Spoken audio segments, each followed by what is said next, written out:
Kita semua pasti pernah dengar kan kalimat, "Jangan takut, percaya saja." Kedengarannya simpel, tapi pas dijalanin, wah, rasanya susah banget. Nah, hari ini kita akan bedah sebuah kisah dari Injil Markus yang memberi makna dan harapan yang sesungguhnya di balik kata-kata itu. Yuk kita mulai. Coba bayangin deh, suasana di ruang tunggu rumah sakit yang hening, atau mungkin keheningan di rumah saat menunggu telepon yang nggak kunjung berdering. Saat-saat di mana hidup kita rasanya tuh kayak menggantung, nggak pasti. Penantian seperti ini jujur aja seringkali terasa jauh lebih berat daripada masalahnya itu sendiri kan?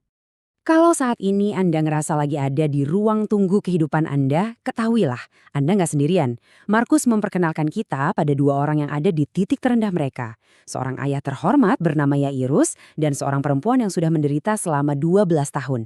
Kisah mereka ini untuk kita. Dan yang paling penting, di persimpangan antara keputusasaan dan harapan mereka, disitulah kita bertemu dengan Yesus. Dialah pusat dari segalanya. Pribadi yang sama, yang siap menemui kita di saat-saat paling genting dalam hidup kita. Oke, kita mulai dari Yairus. Dia ini bukan orang sembarangan loh. Dia kepala rumah ibadat. Punya posisi, punya kehormatan, punya pengaruh. Tapi di hari itu, semua gelar itu rasanya nggak ada artinya. Kenapa? Karena anak perempuannya terbaring sakit, di ambang kematian. Dan lihat apa yang dia lakukan. Ini poin pentingnya. Seorang pemimpin yang biasanya dihormati, sekarang dia tersungkur di kaki Yesus di tengah keramaian. Keputusasaannya itu melucuti semua harga diri dan gengsinya. Dia nggak peduli lagi orang mau bilang apa. Dia cuma tahu satu hal, dia butuh pertolongan dan dia tahu harus datang kepada siapa. Ini dia, sebuah kebenaran yang kadang menyakitkan tapi nyata. Seringkali, justru penderitaanlah yang Tuhan izinkan untuk meruntuhkan tembok kesombongan kita. Situasi yang bikin kita sadar, wow, ternyata aku nggak punya kendali sama sekali ya. Dan justru di titik itulah, di titik terendah itulah, hati kita jadi siap menerima anugerah. Dan disinilah harapannya muncul. Perhatiin deh respons Yesus. Dia nggak pernah menolak hati yang hancur. Nggak ada tuh kalimat, kenapa baru datang sekarang? Nggak ada. Dia langsung bergerak. Hatinya tergerak oleh belas kasihan. Jadi, keputusasaan kita saat itu membawa kita berlutut di hadapannya, itu bukan akhir. Justru itu bisa jadi pintu gerbang menuju anugerahnya yang terbesar.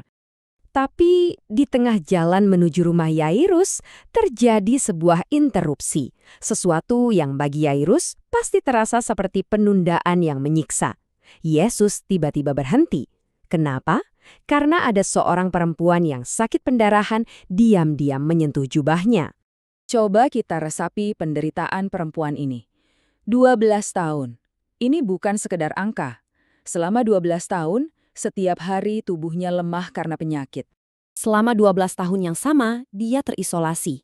Dianggap najis oleh hukum, membuatnya dikucilkan dari masyarakat dan dari tempat ibadah. Bayangkan rasa malunya, kesepiannya. Dan selama 12 tahun itu, semua harapannya habis. Hartanya ludes untuk berobat kemana-mana, tapi hasilnya nol.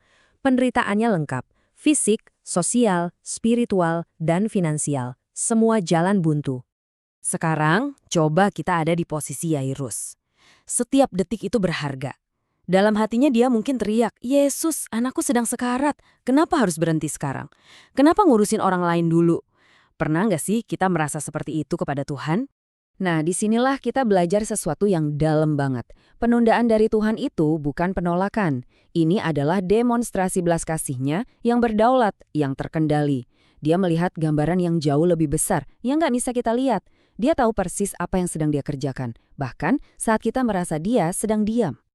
Yesus berhenti untuk perempuan ini dan berkata, "Imanmu telah menyelamatkan engkau." Perhatikan baik-baik, yang menyembuhkan itu bukan jubahnya yang ajaib, bukan sentuhan magis, tapi imannya yang diarahkan pada pribadi yang tepat, yaitu Yesus. Kuasa itu ada padanya, dan iman adalah konektornya. Dan tepat saat Yesus masih berbicara, ketakutan terbesar Yairus menjadi kenyataan. Seseorang datang dari rumahnya membawa kabar yang menghancurkan segalanya. Anakmu sudah mati. Selesai. Semuanya terasa terlambat. Tidak ada lagi harapan. Ini adalah titik di mana semua fakta di dunia ini berteriak bahwa permainan telah berakhir. Tapi sebelum rasa takut itu sempat menelan Yairus, Yesus langsung menatapnya. Dan dia memberikan perintah yang menjadi jantung dari seluruh kisah ini. Jangan takut, percaya saja. Sebuah ajakan untuk berhenti menatap fakta yang mengerikan dan mulai menatap wajahnya yang penuh kuasa. Sesampainya di rumah, mereka disambut oleh tangisan dan ratapan. Dan waktu Yesus bilang anak itu hanya tidur, mereka justru menertawakannya. Dunia melihat akhir, lalu mereka menertawakan iman. Tapi Kristus, dia nggak terpengaruh sama sekali oleh tawa sinis mereka.